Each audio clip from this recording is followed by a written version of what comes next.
దేవుడికి స్తోత్రం. హల్లెలూయా.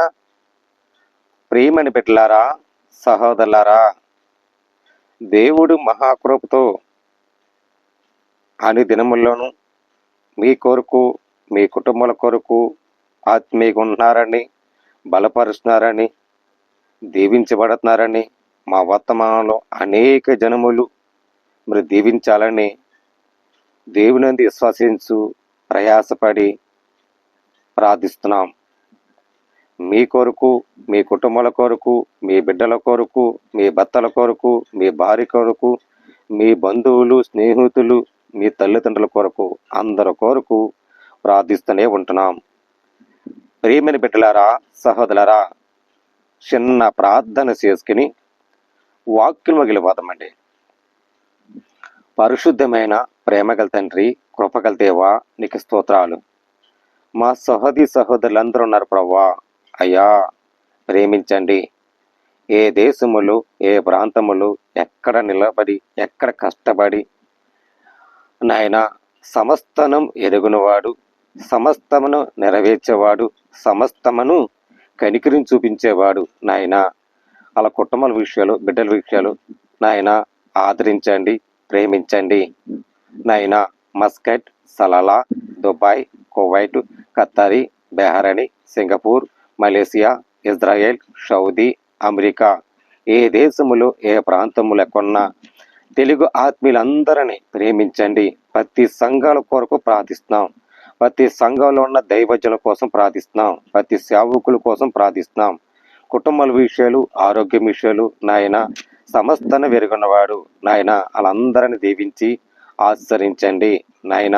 నీ రెక్కల చాటుగా నాయన మరి ఈ డిసెంబర్లో ప్రభా ఎన్నో వేడుకలు ఎదుర్కొంటారు. సాక్షిగా వాడుకొని సహాయం దయచేయండి. ఉల్లాసముతో దయచేయండి, సంతోష ఆనందము దయచేయండి. ఇండియా కోసం ప్రార్థిస్తున్నాం నాయన, క్షేమంగా ఉన్నట్లుగా దీవించండి. తెలుగు 2 రాష్ట్రాల కోసం ప్రార్థిస్తున్నాం నాయన. తెలుగు 2 రాష్ట్రాల ప్రభా ప్రతి సంఘాలు ఉన్నారు. చిన్న సంఘాలు, పెద్ద సంఘాలు, పెద్ద దైవజనులు, చిన్న దైవజనులు, పరినాయన ఆత్మీయులు, ఎంతమందో సేవకులు ఉన్నారు. వాళ్ళందరూ క్షేమంగా ఉన్నట్లుగా ప్రతి సంఘంలో ఈ క్రిస్మస్ నాయన డిసెంబర్ వేడుకల్లో ఎన్నో కార్యములు చేసుకుంటారు తండ్రి. వాళ్ళ క్షేమంగా ఉన్నట్లుగా, అందుబాటులో ఇచ్చినట్లుగా, అందుబాటులో నీ సాక్షిగా వాడినట్లుగా నాయన సహాయం దయచండి. ప్రతి కుటుంబంలోనూ సంతోషం ఆనందముతో నాయన నీ సజీవతు రక్షకుడగా వచ్చావు నాయన. నాయన సహాయం దయచేయండి, ఆదరించండి నాయన. అలాగే ప్రభా ప్రతి రైతుల కోసం ప్రార్థిస్తున్నాం నాయన. కూలి పని చేసిన వాళ్ళు, వ్యవసాయం చేసిన వాళ్ళు, అలాగే ప్రభా నాయన జాబు చేసే వాళ్ళ కోసం ప్రార్థిస్తున్నాం. ప్రైవేట్ జాబులు, గవర్నమెంట్ జాబులు దీవించండి, ఆశ్రయించండి నాయన. ఎక్కడెక్కడ ప్రభా అనాథులు ఉన్నారు, అనాథుల కోసం ప్రార్థిస్తాం నాయన, దీవించండి. అలాగే హాస్పిటల్ రోగుల కోసం ప్రార్థిస్తున్నాం. డాక్టర్ కంటే మహా వైద్యుడు నాయన. నిన్ను స్తుతించి, నిన్ను ఆరాధించి గొప్ప వైద్యానికి తగ్గించేవాడు నాయన. ఏ రోగితో ఏ బాధపడుతున్నారు, ఏ ఆరోగ్యముతో అయ్యా హింస పడుతున్నారు అయ్యా నాయన. రోగి పోయినప్పుడు ఎంతమందో అనాథులయ్యా అయ్యా నాయన.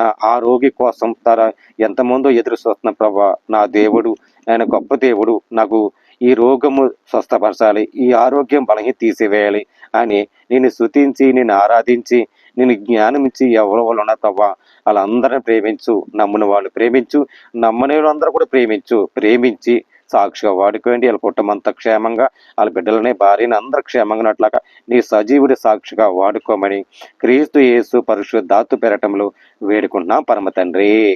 ఆమేన్. ప్రైజులండి. అందరికీ వందనాలు. దేవుడు మనకి ఏదైనా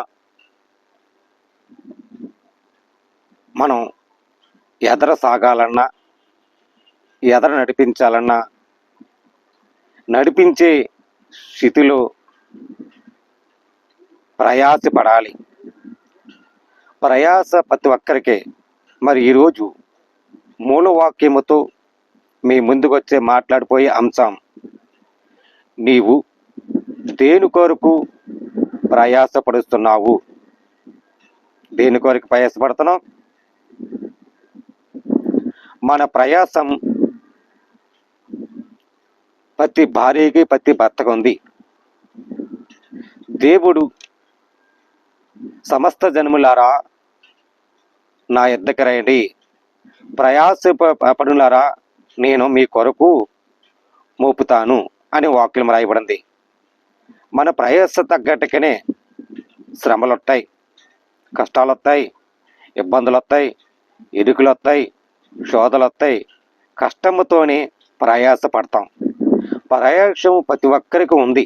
కుటుంబంలోను ఆస్తి సంపాదించాలని ప్రయాసపడతాం, జాబు కోసం ప్రయత్నం చేయాలని ప్రయాసపడతాం, ఇంటి కట్టుకోవాలి, నిర్మించుకోవాలని ప్రయాసపడతాం, బిడ్డలకి మంచి భవిష్యత్తు ఇవ్వాలి అని మన రయ్యి పగలతో కష్టపడి ప్రయాసపడతాం.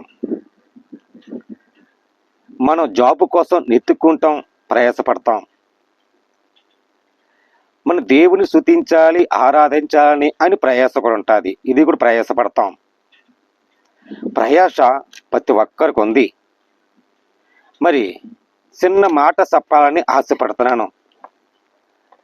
మత్తాయి 11:28 వచనం చూడండి. ప్రయాసపడి భారము మోసుకుచున్న సమస్తము జనములారా, ఇదిగో నా యొద్దకు రండి. ఇక్కడండి ప్రయాసమును భారము. ఏం భారం అండి? భారము మనకే ఉంది. భారము నువ్వు మొయ్యలేమని తెలుసు దేవుడికి ఆల్రెడీగా. కానీ ఇక్కడ ఏముందండి? మత్తాయి 11:28లోను ప్రయాసపడి భారము మోసుచున్న సమస్త జనములారా, నా యొద్దకు రండి, నేను ఇదిగో విశ్రాంతి. ఏంటండి? విశ్రాంతిని కలుగజేర్చుదును. విశ్రాంతి ఎవరు కావాలండి? వారానికి ఒక్కో రోజు విశ్రాంతి కావాలి. సమస్త జనములారా, ప్రయాసపడుతున్నారు జనములారా, ఇదిగో విశ్రాంతి కావాలా? రండి. నేను నివసించే మందిరమంది నీ హృదయములు పుట్టించే సమస్తమునకు ప్రయాసపడుతున్నారు. కానీ ఆ ప్రయాస తగ్గట్టుకు సమస్తమునకు విశ్రాంతిని కలగ చేస్తాను. రండి, నా యొద్దకు రండి.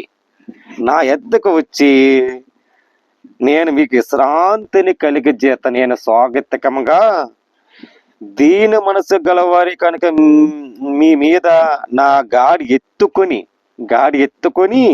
నా యొద్దకు చేర్చుకును. అప్పుడు మీ ప్రాణమునికి విశ్రాంతిని దొరుకును.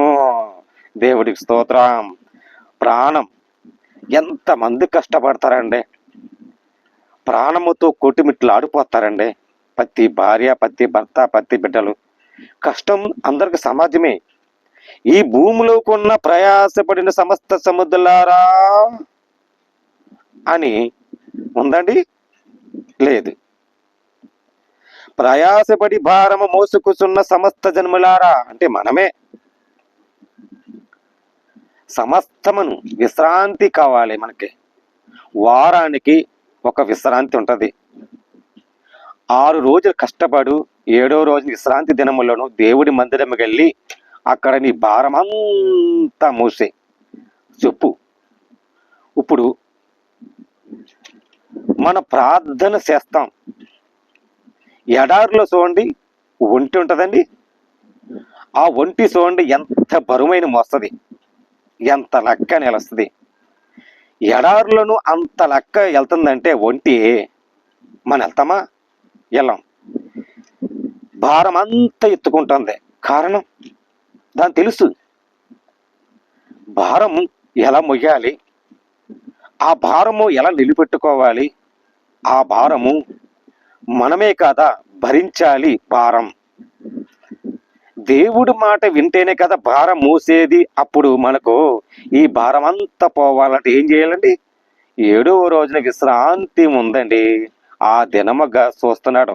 విశ్రాంతి దినమును సమస్త జనములారా, ఇదిగో విశ్రాంతి. రండి, నా యొద్దకు రండి, నీకు విశ్రాంతి ఇస్తాను. ఒక్కరోజు, వారాన్ని ఒక్కరోజు విశ్రాంతి నీకు ఇస్తాడు. ఆ సన్నిధిలో దేవునికి అప్పగించు. దేవుడు వరాల జల్లు గురిపించే గొప్ప లక్షణాలకు మెరుపు తీగ వలె తీయటి మనసైన జ్ఞాపకాలు చేస్తాడు నీకు. ఎంతండి? మధురమైన నీ హృదయములోను ప్రేమ పుట్టిస్తాడు. ప్రియమిట్లరా, ఈ విషయం మనం తెలుసుకోవాలి. మన ఎద్దుకు ఉండాలి, దేవుని ఎద్ద ఉండాలి. ఉండి ఆయనతో మొరపెట్టు మస్తం. అప్పుడు ఒంటె కూడా మూసి ఆయాసపడి ప్రయాసపడి ఏం చేస్తుందండి, ముంద మోకరిస్తుంది. మోకరించి తాతీయ వంగుతుంది. ఎందుకని? ఒక్కసారిని ఆ ఒంటె మోకరించలే కదా, ఒక్కటి రెండు అలాగా 2 మెట్టులు కింద ఉంచి భారమంతా వస్తుంది. అక్కడ విశ్రాంతి వెళ్తుంది. మనము కూడా విశ్రాంతి కావాలి. భారమంతా మొత్తనం దేవుడు నీ భారానికి మొత్తానికి వచ్చాడు. నీ భారము మూసి ఆయన నెత్తి మీద భుజం మీద తట్టాలని చూశాడు. తట్టి నీ ఎద్దకనే, అంటే నీ ఎద్దకని వచ్చాడు. కానీ నువ్వు దేవుని ఎద్దకని వచ్చి విశ్రాంతి మనం కలుగజేసుకోవాలి. ఈ విషయం ప్రతి ఒక్కరు కొత్త నిబంధనలో ఉంది. అదే పాత నిబంధనకి వెళ్ళిపోతాం. చూడండి, ఇక్కడ మరి భారమంతా మోయాలంటే కొన్ని విషయాలను మనం ఏదో ఒకటి భారం మోయలేక అదే ఇదని, లేకపోతే భర్త మాట లేకనే భర్త ఇది తినొద్దు అంటే తినేస్తారు భార్యలు. అదే విషయంలోనూ వస్తామండి. కానీ అతిక్రమముగా అంటే ప్రవహించుట అని అంటదని.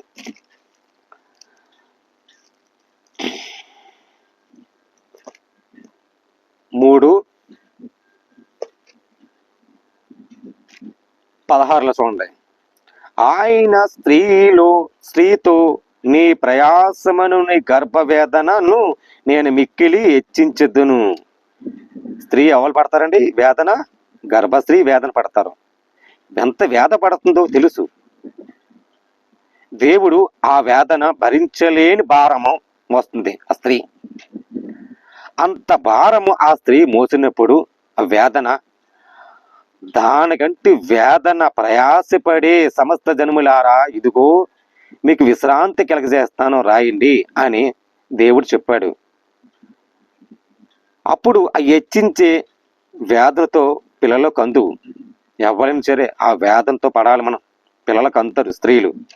నీ భర్తని ఎడల నీకు వాంఛన కలుగును, అతడు నిన్ను ఏలను చెప్పను. ఆయన ఆదాముతో, నీవు నీ భార్య మాట విని తినవద్దని నేను నీకు ఆజ్ఞాపించిన వృక్ష ఫలమునకు తిందువి కనుక నీవు నిమిత్తం నేల మీద శమించబడి ఉన్నది.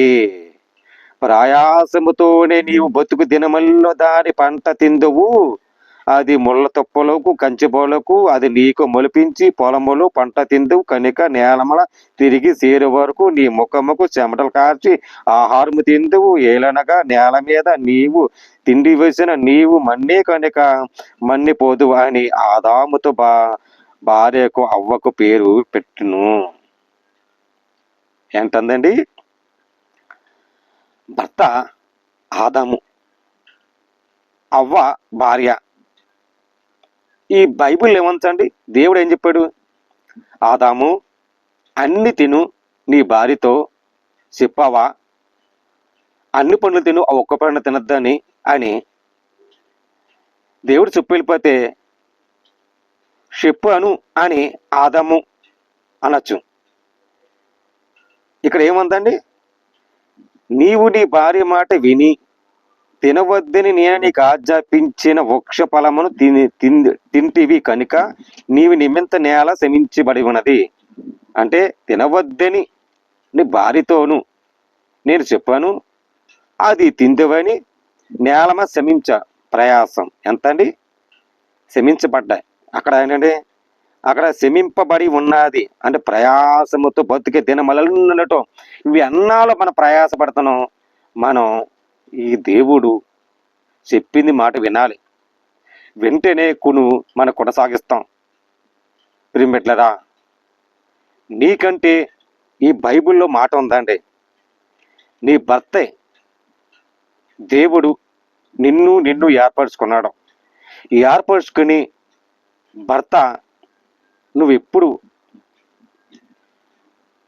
ఎప్పుడు లోబడి శీర్షగా ఉన్నావో అప్పుడే నీ భర్త నీ భార్యని నీ లోబడి ఉంటాడు, ప్రేమిస్తాడు.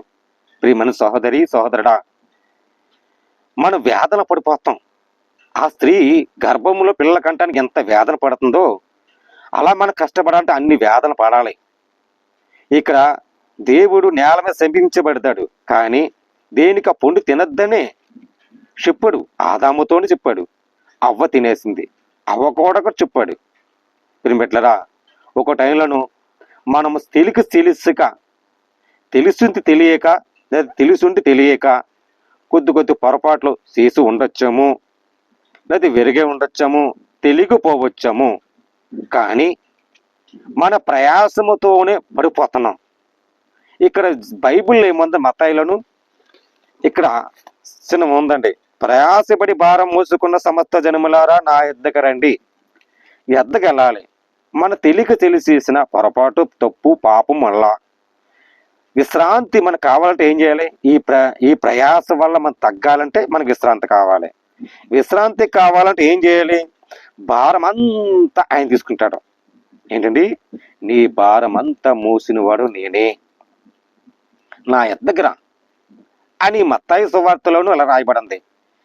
మరి కొత్త నిబంధనలోను ఇలా రాయబడింది. పాత నిబంధనలతో అవ్వ కూడా దేవుడు ఇలాగ శపంగా పెట్టాడు. ప్రియమిట్లరా, మనం దేనికండి కొరకు ప్రయాసపడుతున్నాం? దేవుని కొరకు ప్రయాసపడండి. దేవుడి మాట వినండి. దేవుడు నిన్ను ఎంత చేయాలన్నా ఆల్రెడీగా దేవుడు తెలుసు. కానీ దేవుడి మాట విని నువ్వు తగ్గించుకుని అది తినవద్దు అంటే అది మానేస్తే కొద్దిగా ఎంతైనా దేవుడు ఆ శమింపకారమైన కొద్ది తగ్గించినము అనుకుందు. కానీ తెలియక పొరపాట్లు వస్తూ ఉంటాయి, పోతూ ఉంటాయి అని మన హృదయంలో ఉన్న కుంగిడి వేదన ప్రయాసపడతాం చూడండి. ఆ వేదన రాక మునిపే దేవుడి మాట వింటే చక్కగా ఈ ప్రయాస మనం కొద్దిగా తగ్గుతుంది. అప్పుడు విశ్రాంతి మనం దేవుడు మనకిస్తే ప్రశాంతమైన వాతావరణం, మన భారము ఆయన భుజమే తట్టుకుంటాడు. ప్రియమిట్లరా, మన కోసం ప్రాణం పోసాడు, మన కోసం భుజమే తట్టాడు, మన కోసం ప్రయాసపడ్డాడు, మన కోసం త్యాగాలము చేశాడు, మన కోసం కొరటాలు దెబ్బలు కొట్టాడు, సిలువలో కాల్చాడు, వేలాడాడు, ప్రాణానికి ప్రాణం తెగించి ఆయన పునాద్రముడై ఆయన మన కోసం మరణించి 3వ దినమున లేచాడు. దేవుడికి స్తోత్రం. ప్రియమిట్లరా, మరి దేని కొరకు ప్రయాసపడతామంటే మన దేవుని కొరకు ప్రయాసపడితే భారం అంతా ఆయన మనం మోపుతాం. మరి ప్రతి ఒక్కరు కూడా మనం దేవుని ఎంత భారం వద్దామా? ఆయన లోబడి ఉందామా? భారం అంతా ఆయనకి ఇచ్చేద్దామా? ఈ భారం మన మోయలోని మన హృదయంలోనే మనకు తెలుసు కనుక మన భారమంతా దేవునికి ఇచ్చేద్దాం. ఆయన మన కోసం ఆయన చూస్తున్నాడు. సమస్తమును జన్ములారా నా యొద్దకు రండి, మీ భారమంతా నేను మోస్తానన్నాడు. మరి ఈ భారాన్ని మన మోయలని తెలుసు కానీ మన ప్రయాస పడలం కానీ దేవునికి అప్పగిస్తాం. మరి దేవుడి మాటలు దీవించను కాక. ఆమేన్. ప్రార్థన చేద్దామండి. పరిశుద్ధమైన ప్రేమగల తండ్రి, కృపగల దేవా, నీ స్తోత్రాలు తండ్రి. మేము దేనికి ప్రయాసపడుతున్నాము అది మాకు తెలియదు ప్రభా. మేము తెలియక చేసే పొరపాట్లు క్షమించు నాయన. మా సహోదరులు ఏ దేశంలో ఏ ప్రాంతంలో ఉన్నారో, ఎక్కడ ఉన్న ప్రభా, ఎక్కడ ప్రయాసపడుతున్నారు, ఎక్కడ కష్టపడతారు, ఎక్కడ నాయన అయా భారాన్ని మోయలేక కుటుంబాల విషయాలు, ఆరోగ్యం విషయాలు, నాయన బిడ్డల విషయాలు, భర్తల విషయాలు, భార్య విషయాలు ఏ సమస్య అయిన ప్రభా, ఆ భారం మోయికి నిరసాయి స్థితులను ప్రశాంతమైన వార్త సమస్త జన్మలరా నీకు విశ్రాంతి చేస్తానని ఈ రోజు వాక్యం ద్వారా మాతో మాట్లాడవు. నీకు వందనాలయ్యా. విదేశాలు, ప్రదేశాలు, అయ్యా ప్రాంతములు ఎక్కడున్న ప్రభా నాయన, మరి ప్రతి సంఘాలు ఉన్న ప్రతి దైవజ్ఞులు ప్రభా, ప్రతి సంఘాలు సేవకులు అందరూ దీవించి ఆశ్రయించి నాయన ప్రతి ఒక్కరికి వాక్యముతో నేను నడిపించి, వాక్యముతో ప్రభా కొనసాగించి, వాక్యముతో అయ్యా ఆదరించి ప్రేమించి గొప్ప స్వరం ఇనిమెట్లుగా దయచేయండి ప్రభా. ఆయన రోగుల కోసం ప్రార్థిస్తున్నాం, ఆరోగ్యాల కోసం ప్రార్థిస్తున్నాం. ప్రతి కుటుంబం అదే సమస్యలన్నీ తగ్గించి నాయన అలా ప్రయాసము ప్రభా, అలా భారమంతా మూసి ఆయన విశ్రాంతి దినములు కలగజేయమని నా ప్రార్థన సాక్షిగా, పరలోక సాక్షిగా దీవులు మహిమలు కనపరుచుకోమని క్రీస్తు యేసు పరిశుద్ధాత్మ పేరిట వేడుకుంటున్నాం పరమ తండ్రి. ఆమేన్. ప్రైజులండి. దేవుడు మీ కుటుంబాన్ని దీవించబడినగాక. ఆమేన్.